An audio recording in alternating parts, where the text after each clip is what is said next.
ఈరోజు మన encounter news. నేను మీ కె విజయ భాస్కర్. పరిశ్రమలకు భూ కేటాయింపుల మీద మేము కౌన్సిల్లో అడిగిన ప్రశ్నకు ఐటీ శాఖ మంత్రి గారైన లోకేష్ గారు సమాధానం చెప్పకుండా బుల్డోజ్ చేస్తూ సభను పక్కత్రోవ పట్టించడానికి ప్రయత్నించారు. యాక్చువల్గా మేము అడిగింది ఏంటంటే, ఇప్పుడు భూమి డెవలప్ చేయాలంటే ప్రభుత్వ రంగ సంస్థ అయిన ఏపీఐఐసి ఉంది కదా, అది ఉంచుకొని కూడా ఎందుకు ఐటీ కంపెనీల పేరుతో భూ కేటాయింపులు చేస్తూ రియల్ ఎస్టేట్ సంస్థలకి అతి తక్కువ ధరలకి భూములు ఇస్తూ ఉన్నారు అని మేము అడిగాం. అసలు వీటికి సరైన సమాధానం చెప్పకపోవడానికి కారణం ఏంటంటే, ఈ భూ కేటాయింపుల వెనక పెద్ద స్కామ్ ఉంది. స్కామ్ ఉండడం వలన వీళ్ళు లోపాయికారి ఒప్పందాలు చేసుకొని ఇలా అతి తక్కువ ధరలకి భూ కేటాయింపులు చేయడం వలన వీళ్ళు సరైన సమాధానం చెప్పలేని పరిస్థితిలో ఈరోజు ఈ ప్రభుత్వం ఉంది. తీసుకుంటే రహేజా డెవలపర్స్కి 99 పైసలకే 27 ఎకరాల భూమిని కట్టబెట్టేశారంట. ఎంత దారుణం! అలాగే అడ్రస్ లేని వర్షా కంపెనీకి డెడ్ చీప్గా 3,000 కోట్ల విలువైన భూమిని కట్టబెట్టాలని వీళ్ళు ప్రయత్నించారు. దానికి కూడా వాళ్ళు ఏమని చెప్తూ ఉన్నారంటే, పచ్చి అబద్ధం, అసలు మేము కట్టబెట్టలేదు అని చెప్తున్నారు. అసలు వర్షాకైతే ఎస్ఐపిబి వరకు కూడా ఫైల్ అయ్యింది. వెళ్ళి ఎస్ఐపిబి ఆమోదం కూడా అయిపోయాక మా వైఎస్ఆర్ కాంగ్రెస్ పార్టీ దీని మీద పెద్ద ఎత్తున నిరసన తెలియజేయడం, అలాగే సాక్షి మీడియా కూడా ఈ స్కామ్ని బయటికి తీసుకురావడంతో అప్పుడు వీళ్ళు వెనక్కి వెళ్ళడం జరిగింది. వాళ్ళకి మేము అడిగామన్నమాట, ఇది కంటిన్యూ చేస్తారా, అంటే ఇక ముందేనా ఎప్పుడైనా ఇవ్వకుండా ఉంటారా అనేది మాత్రం వాళ్ళు సమాధానం చెప్పట్లేదు. ప్రజల నుంచి తీవ్రమైన వ్యతిరేకత రావడంతో అక్కడితో కొంతవరకు టెంపరీగా ఆపిన పరిస్థితి. అలాగే రియల్ ఎస్టేట్ సంస్థ సత్వా డెవలపర్స్కి డెడ్ చీప్గా 1,500 కోట్ల రూపాయల విలువైన భూమిని కట్టబెట్టడం జరిగింది. ఇది స్కామ్ కాదా అని నేను అడుగుతూ ఉన్నాను.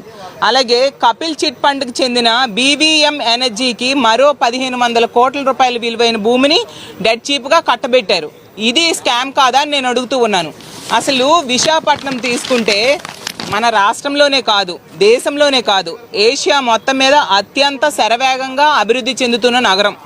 అలాంటి నగరంలో రూపాయికి కనీసం టీ కూడా రాదు, కనీసం గుప్పెడు పప్పు బెల్లాలు కూడా రాని పరిస్థితి. అలాంటిది ఈరోజు రూపాయికి 100,000 కోట్ల రూపాయల విలువైన భూముల్ని అప్పనంగా కట్టబెట్టేస్తూ ఉండే పరిస్థితి మనం చూస్తూ ఉన్నాము. అసలు మనకు మొదట రాష్ట్ర రాజధాని హైదరాబాద్, ఇప్పుడు పక్క రాష్ట్ర రాజధాని హైదరాబాద్లో వాళ్ళు ఎకరా 150 కోట్లకు కూడా అమ్ముతున్నారు. మా విశాఖపట్నంలో తీసుకుంటే 150 పైసల లోపు అమ్మే పరిస్థితి చూస్తూ ఉన్నాం. ఇంకా అమరావతి ఇంకా పునాది దశలో ఉంది, అక్కడ కూడా మా విశాఖపట్నం కంటే ఎక్కువ రేటు ఉంది భూములకి ప్రభుత్వం ఇస్తూ ఉంది. అంటే ఇంకా పునాది స్థాయిలో ఉన్న అమరావతిలో కూడా అమరావతి కంటే కూడా తక్కువ రేటుకి విశాఖపట్నంలో భూములు పప్పు బెల్లాల్లా ఈరోజు పంచుతూ ఉండే పరిస్థితి చూస్తూ ఉన్నాం. అసలు ప్రభుత్వం భూ కేటాయింపులు వెనకబడిన ప్రాంతాల్లో తక్కువ ధరలకు చేసిందంటే అర్థం చేసుకోవచ్చు, ఎందుకంటే ఆ ప్రాంతం అభివృద్ధి చెందాలి, ఆ వెనకబడిన ప్రాంతాలు రూరల్ ప్రాంతాల్లో రేటు తక్కువ ఉంటుంది అని. కానీ విశాఖపట్నం లాంటి నగరాల్లో అంత కాస్ట్లీ ల్యాండ్స్ ఇంత తక్కువ రేటుకి ఎందుకు మీరు ఇస్తున్నారు? దీని వెనక ఖచ్చితంగా స్కామ్ ఉంది, లోపాయికారి ఒప్పందాలు, లోపాయికారి అండర్స్టాండింగ్స్ ఉన్నాయని తెలియజేస్తూ ఉన్నాను. అలాగే తీసుకుంటే దీన్ని ఇంత కాస్ట్లీ ల్యాండ్ కదా, ప్రభుత్వం ఎందుకు వేలం వేయట్లేదు? వేలం వేస్తే ప్రభుత్వానికి ఆదాయం వస్తుంది కదా, దాని మీద దృష్టి పెట్టకుండా అప్పనంగా ప్రభుత్వ భూములు కట్టబెట్టడానికి ఎందుకు ప్రయత్నిస్తుంది అని ప్రభుత్వాన్ని మేము అడగడం జరిగింది. అలాగే తీసుకుంటే విశాఖపట్నంలో ఆ గీతం విద్యా సంస్థకి 54.79 ఎకరాల భూమిని వాళ్ళు కబ్జా చేసి దాన్ని రెగ్యులరైజ్ చేయడానికి ప్రయత్నిస్తే ప్రభుత్వం నుంచి పూర్తి సహకారం 5,000 కోట్ల రూపాయల విలువైన భూమిని తన కుటుంబ సంస్థ అయిన గీతం విద్యా సంస్థకి వీళ్ళు దారాదత్తం చేయబోతూ ఉన్నారంటే ఎంత దారుణమైన పరిస్థితులు ఉన్నాయో అర్థం చేసుకోవచ్చు. ఏదో విశాఖపట్నంని ఫైనాన్షియల్ క్యాపిటల్ చేస్తామని చెప్పారు. ఫైనాన్షియల్ క్యాపిటల్ చేయలేదు సరికదా, దోపిడీ క్యాపిటల్గా ఈరోజు చంద్రబాబు నాయుడు గారి కూటమి ప్రభుత్వం చేసింది అనేది స్పష్టమైంది. సంపద సృష్టిస్తాను అన్నారు, ఈరోజు సంపదను దోచుకుంటూ ఉండే పరిస్థితి చూస్తూ ఉన్నాము.